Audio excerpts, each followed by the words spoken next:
Welcome to the 10th video on Medusa. I'm continuing. Ciso starts here saying that she must write herself. It's not herself but herself, because this is the invention of a new insurgent writing which, when the moment of her liberation has come, will allow her to carry out the indispensable ruptures and transformations in her history, first at two levels that cannot be separated.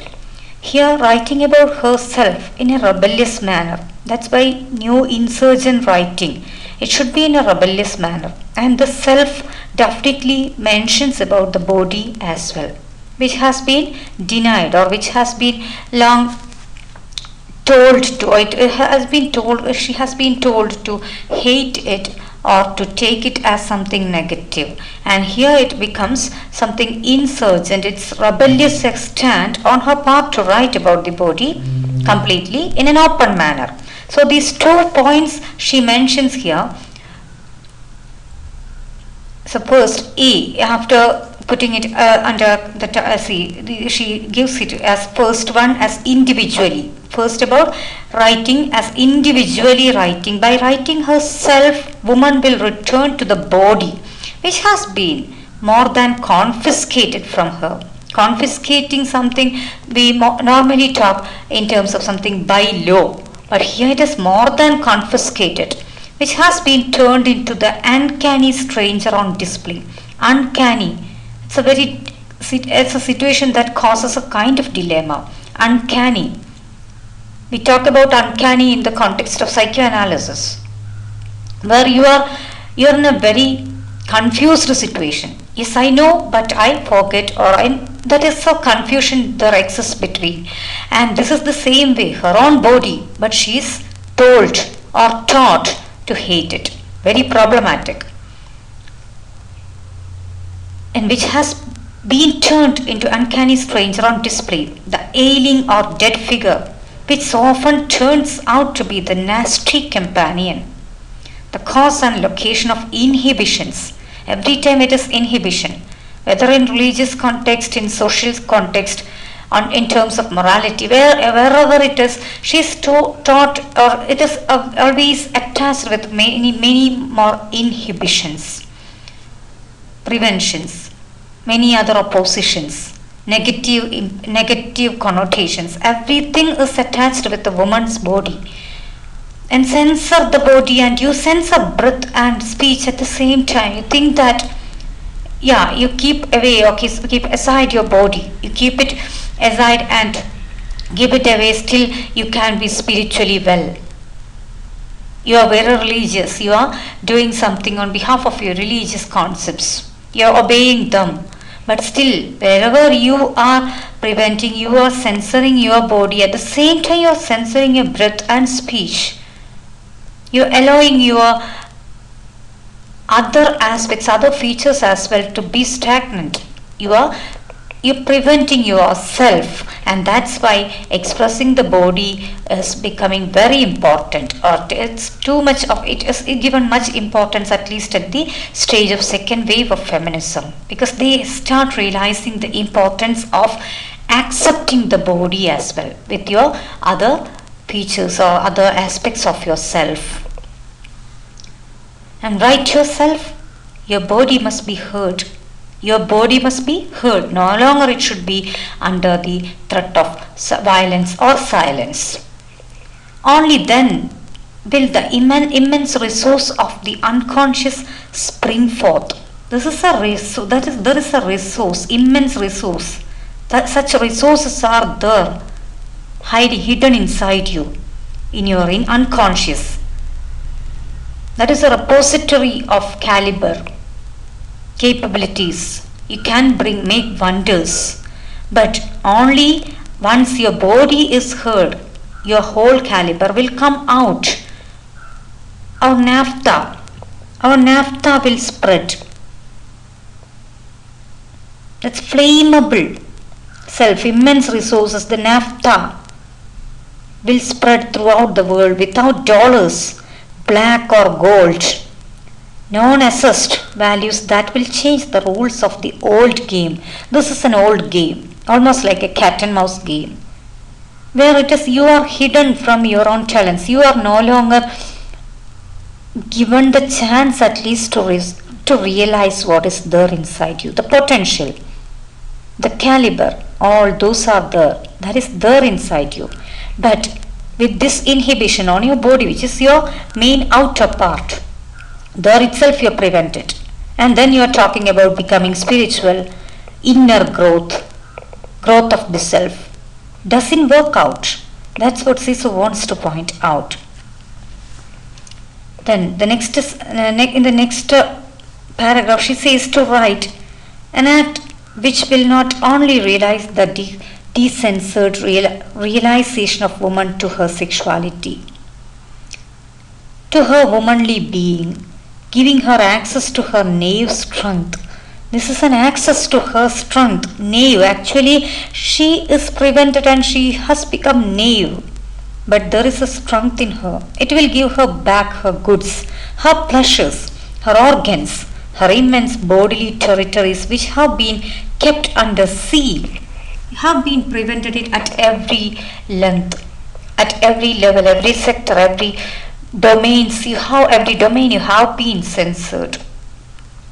But accepting your body, starting to listen to the rhythms of it, at least to love the body of your own self, your own body, will bring all these back, your goods, your pleasures, your organs, all those territories which are kept under seal.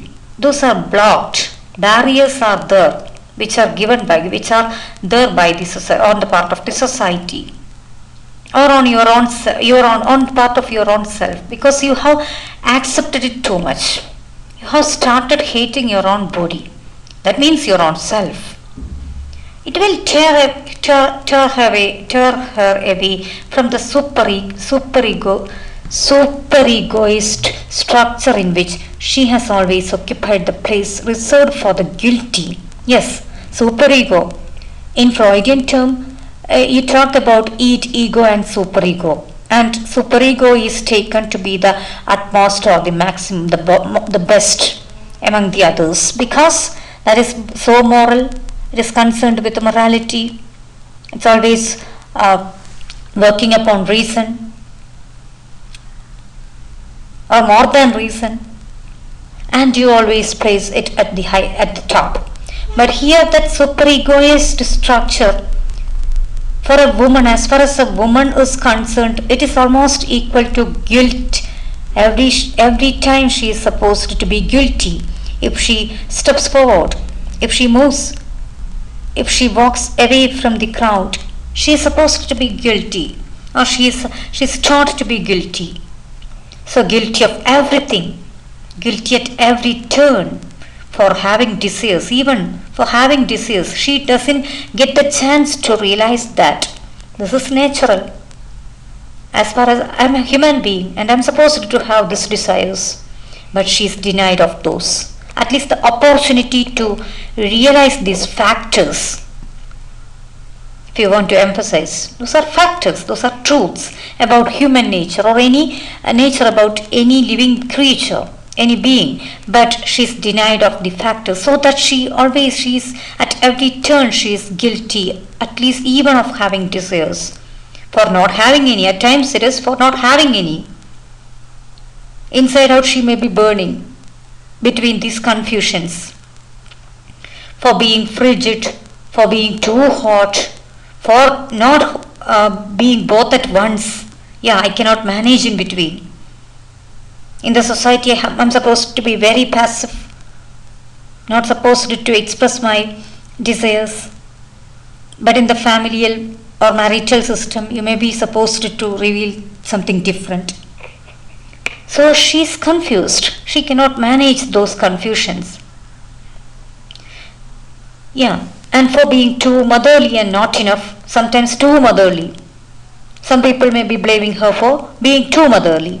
Some may be saying that, no, you're not that careful, or you're not that caring about your children. So each and every comment this mixed mode of commentary from different corners of the world all around her, taking much or giving her much strain and pain.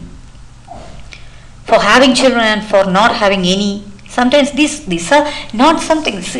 Every century, every time period, we can see all these as always looming large around women. Whether it is about that century, this that country, this country, you cannot distinguish. The intensity may be different. The way it takes place may be different. Sometimes it is more about inside the family. You're getting all these questions, hurt, complaints. Sometimes it may be on the part of the society. Sometimes you talk about being professional. But even there, you have to face such questions, and you cannot do. You are helpless at times.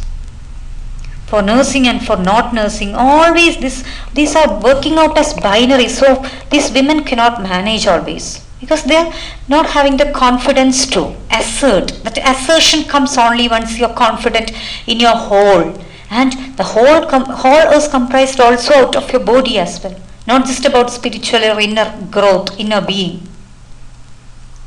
To her away by means of this research, this job of analysis and illumination, this emancipation of the marvelous text of herself that she must urgently learn to speak.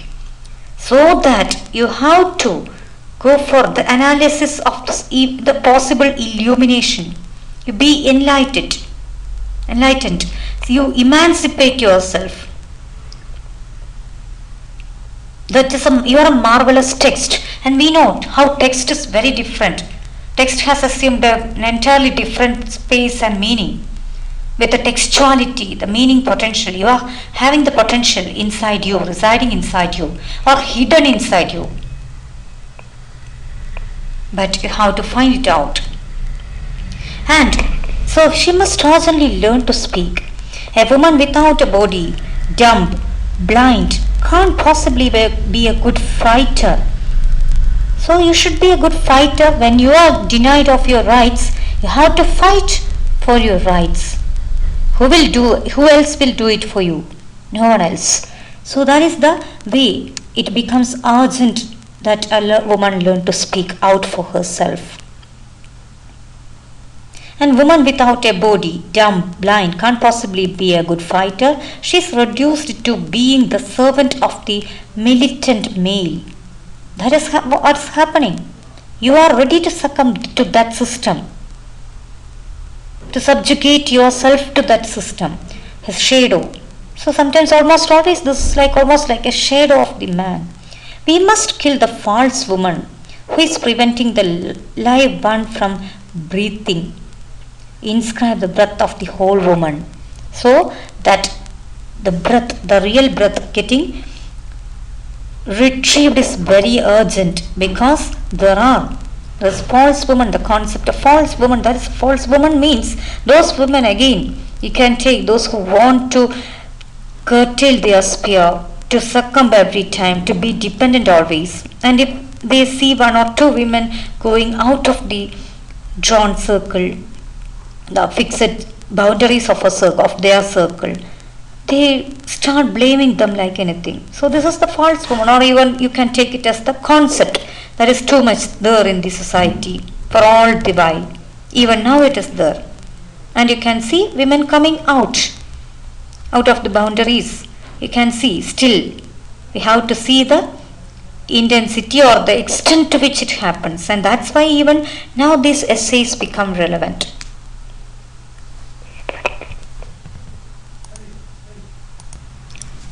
Now, as the second point, Sisu says here, an act that will also be marked by women's seizing the occasion to speak. Very important, because it's given in italics here in the essay. Seizing the occasion.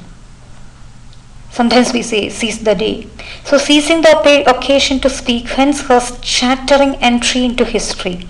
This is going to be her entry into history. You are trying to make history, not the kind that has been there till date, which has always been based on her suppression.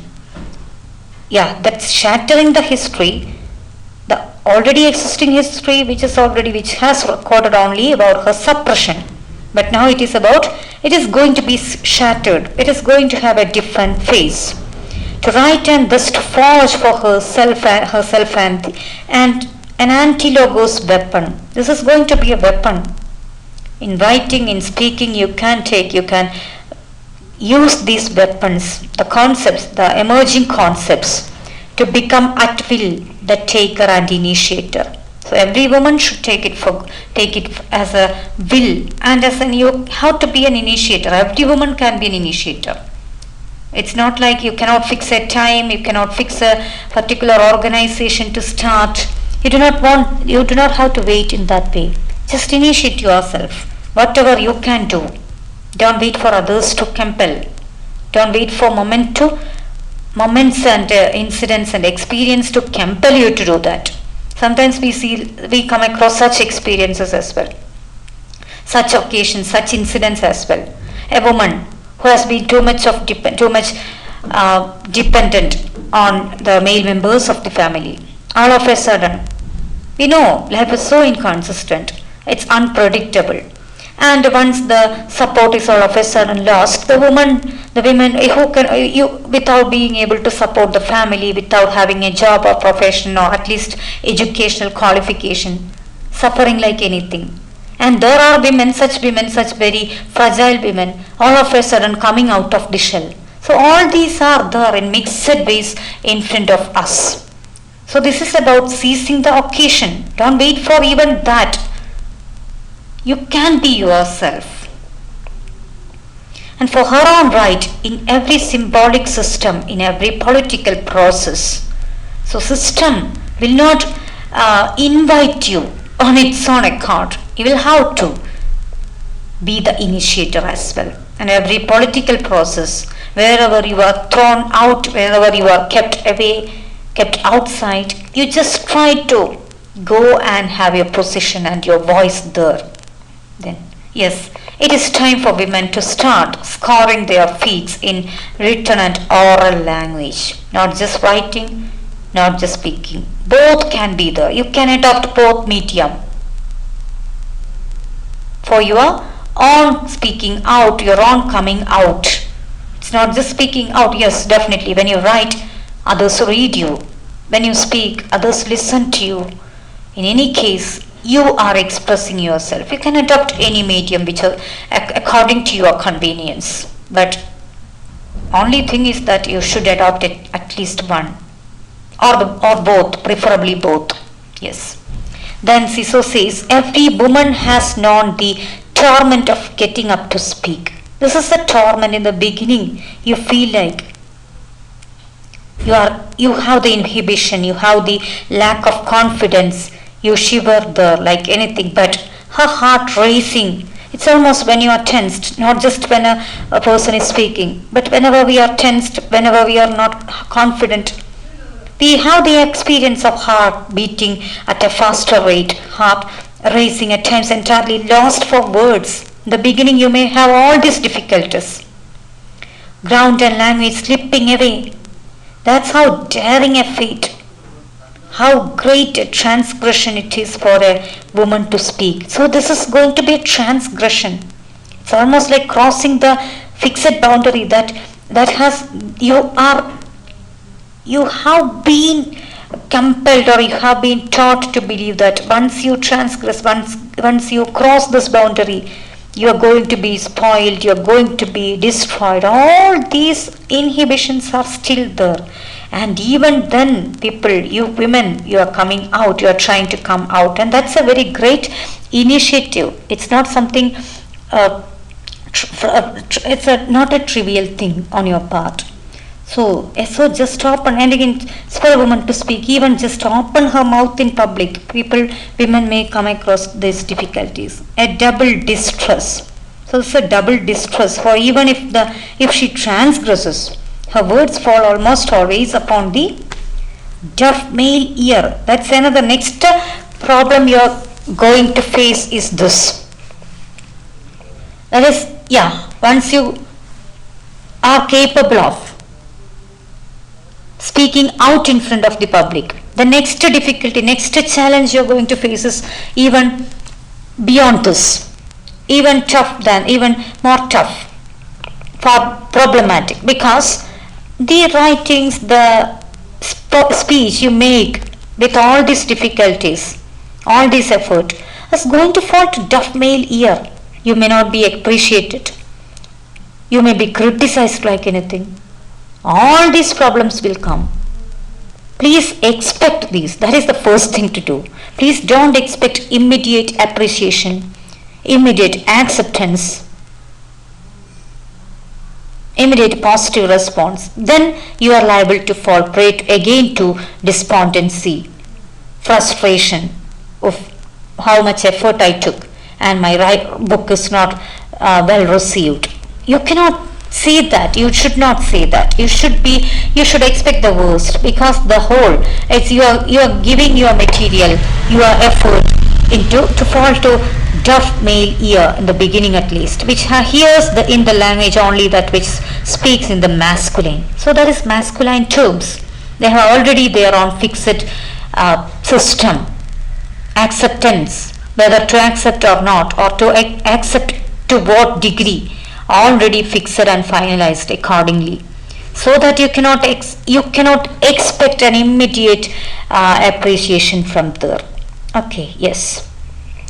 And the next paragraph, Ciso continues here with, it is by writing from and toward women. It should be from and toward women. First, at least you try to target women, your own companions who are suffering, maybe more than you, maybe less than you, but your focus should be women. And by taking up the challenge of speech which has been governed by the phallus, that women will confirm women in a place other than that which is reserved in and by the symbolic. Yeah, very important to note down. So this is a phallocentric society and it is governed by the rules of that centrism, phallocentrism. The language is inevitably corrupted. We know how much patriarchal language that we are using as a common tool, where you yourself fail by erasing your own presence, where you are referring to chairman. When you are taking the position, if you are a woman, you are taking the position and you are referred as chairman. And later we know how after all these discussions, after all these thoughts in the academic and other sectors, we have some gender neutral terms. But we had to fight with that phallocentric language. Now you have chairperson. Otherwise it was always chairman. And obviously when you are using, you are again erasing your own presence, your own personality, your own very being. So this is the way that language is already corrupted. And again she talks about the symbolic, that women will confirm women in a place other than that which is reserved in any and by the symbolic. We know symbolic order. When psychoanalysis says about the same symbolic, the highly established system, symbolic, very well established system gets mentioned there. That is in a place other than silence. Women should break out of the snare of silence. This is a snare. This is a trap. So now at least you have to come out of the trap of silence. They shouldn't be conned into accepting a domain which is the margin of the harem. They shouldn't be conned into accepting a domain which is the margin of the harem.